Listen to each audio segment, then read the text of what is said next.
Welcome to Turkish practice class. We're going to call this lesson number 1. Although we had a class last week, we'll call this lesson 1 so everyone's listening and repetition. So hopefully you enjoy this. If you have any suggestions, ideas, improvements, recommendations, please feel free to offer them. I'm not too sensitive about this stuff. And remember, I'm a student myself. We are all lifelong learners of language. And this is not my mother tongue either. So hopefully you'll find this helpful. Feel free to share it with whoever you feel like can benefit. And enjoy. Alphabet, or alphabet in English. There are about 29 letters in Turkish. And the beautiful thing about the letters in the alphabet is that everyone has its own unique sound, unlike English where you have letters that have more than one sound. So learning new words that you've never been exposed to before is going to be easier in Turkish because each letter has its distinct sound and it pretty much follows the rule all the time. So 29 letters, let's learn them. A as in Adam, never A, never A, always A. B as in Baba. J as in jacket. Looks like a C, but we pronounce it like the English J. Takes some getting used to, but you'll get it. This next consonant is Che, as in chocolate. It's the equivalent to the CH sound in English, che. De, as in dasht. A, as in ev. Fe, as in fakat. Gay, as in günaydın. This letter is yumuşak G, or soft G, and it's really a silent letter. Is voiceless. If you see it, you could really ignore it because it doesn't make any sound. The purpose it serves is to elongate the vowel that comes before it. So you'll never find this letter at the beginning of a word, always after a vowel, usually between two vowels. And it just helps you to know to elongate the vowel that comes before. You'll learn to ignore it.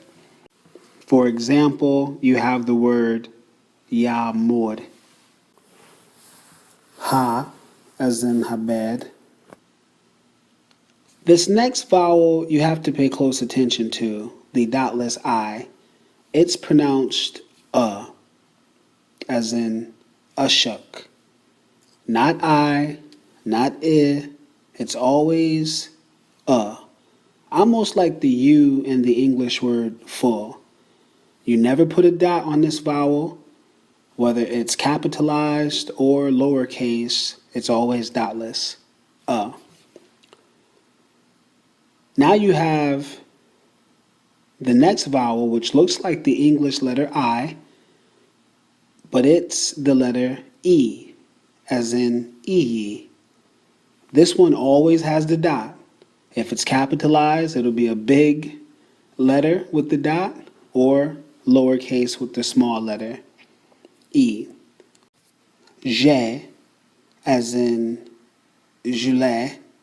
This letter is very rare. You're hardly ever going to see it in Turkish, but occasionally you'll have a word. Usually you'll find words taken from other languages that have this letter in it. K, as in kitab. Le, as in Luca. Me, as in masa. Ne, as in ne. O, as in office. This next vowel is as in önder. P, as in program. Re, as in rendezvous. This is an interesting one because proper Turkish requires you to roll your R's. R, r. However, many times you'll notice in the use of a letter R in Turkish that the roll is more like you letting the air out of your mouth, and it ends almost with a S sound from time to time. So take the Turkish word for the number one, or for one, which is be, e, re, or bir in English. You would pronounce it bir, but if you notice that R, sometimes you'll hear it almost like ber, ber, ber. You just blow the air out, and you could almost hear the slight sound of an S instead of a hard roll of the letter re. So you'll notice that. Listen out for it. It's a little tricky, but you'll get used to it. Se, as in spor. She, as in şeker. Te, as in Tanrı. U, as in uyku. This next vowel is ü, as in umit. It's a little tricky once again. It's not you, it's not it's like ooh in the word pew in English, like something smells bad. Umit, ooh. Ve, as in vastis. Ye, as in Yehovah. This letter is a consonant in Turkish, not sometimes a vowel like in English. And last but not least, we have the letter Z, as in Zor. So there you have your Turkish alphabet, 29 letters with some nice examples of their usage. And as a byproduct, you also learned quite a bit of vocabulary by means of translating these Turkish examples for these different letters in the alphabet. So let's move on. Let's throw in some random vocabulary words now so you can practice pronunciation. And these are just some random words. You can pause this and practice, or repeat after me.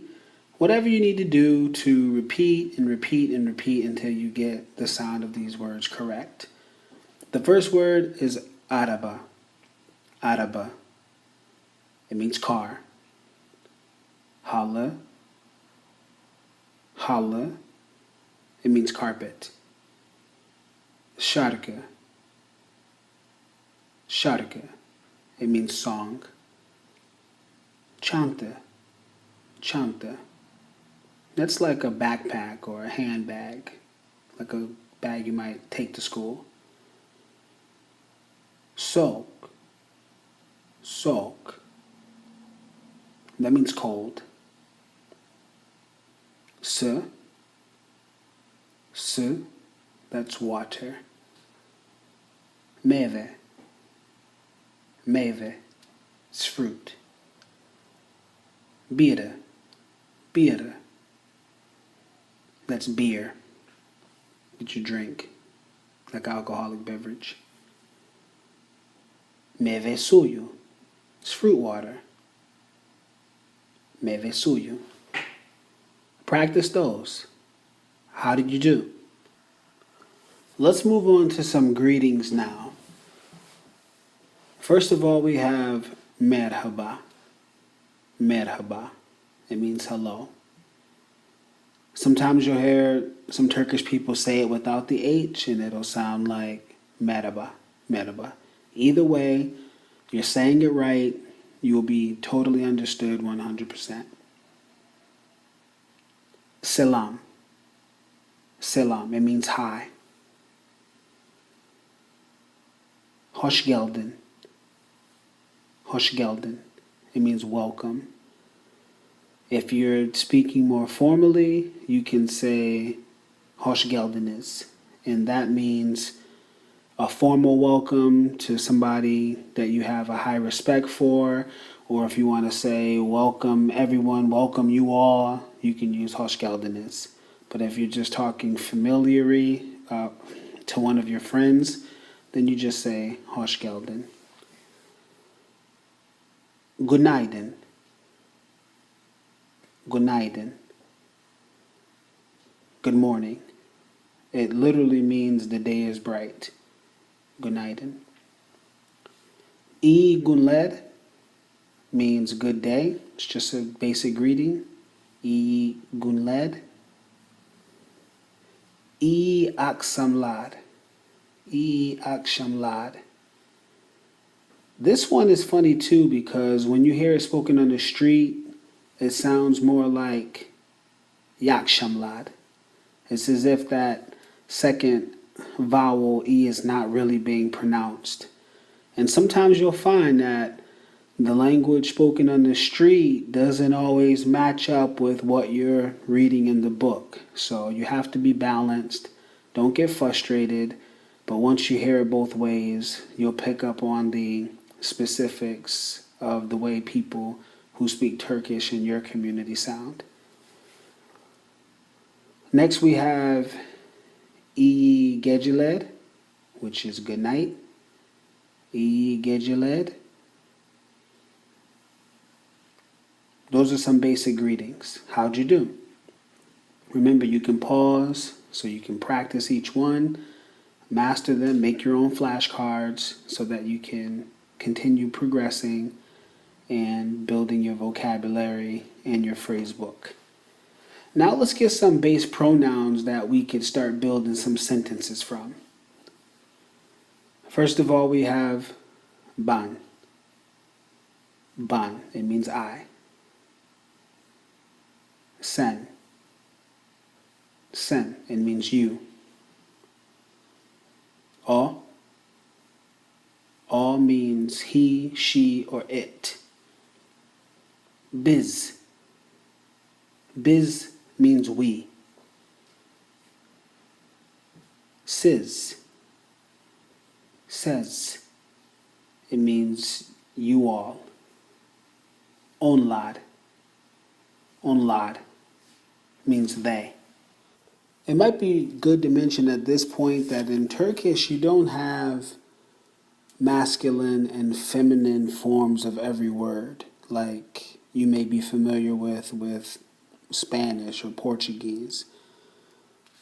As long as it's third person and you know it's not talking about you, it's he, it's she, it's it, it's somebody else. It's all. That's the only thing you need to know in the beginning. And from the context, you'll learn to discover exactly who you're talking about to distinguish between a male or female. But in the beginning, it's going to be easier for you to learn because you don't have two different forms depending on, is this a male apple or a female apple, or a male pencil, female pencil? Does the man have it or the female has it? And it changes your pronouns and it changes your nouns and the endings of your word. You're not going to have that situation in Turkish, which is nice. It's a little more simplified. We worked on our greetings. Let's do a few goodbye words to close out our lesson for today. So to say see you or see you later, you can say görüşürüz. Görüşürüz. If you add sonra görüşürüz, it means see you later. Sonra görüşürüz. See you later. Surprisingly, you can get away with just saying bye, like in English, bye, or hadi bye. You'll notice some Turkish people might add the hadi there. I can't really explain exactly what the translation is on that, but you may hear it from time to time. But people just say bye. And then last but not least, we have kendine iyi bak. Kendine iyi bak. Take care of yourself. So, let's review. We worked on our ABCs. We worked on some pronunciation. We added quite a few words to our vocabulary. We practiced some greetings and some goodbyes for our phrase book. you are well on your way to having some basic conversations in Turkish. So you should feel really good about yourself. Feel free to practice and go over this lesson again and again and again. And we will work on the next lesson pretty soon. Görüşürüz.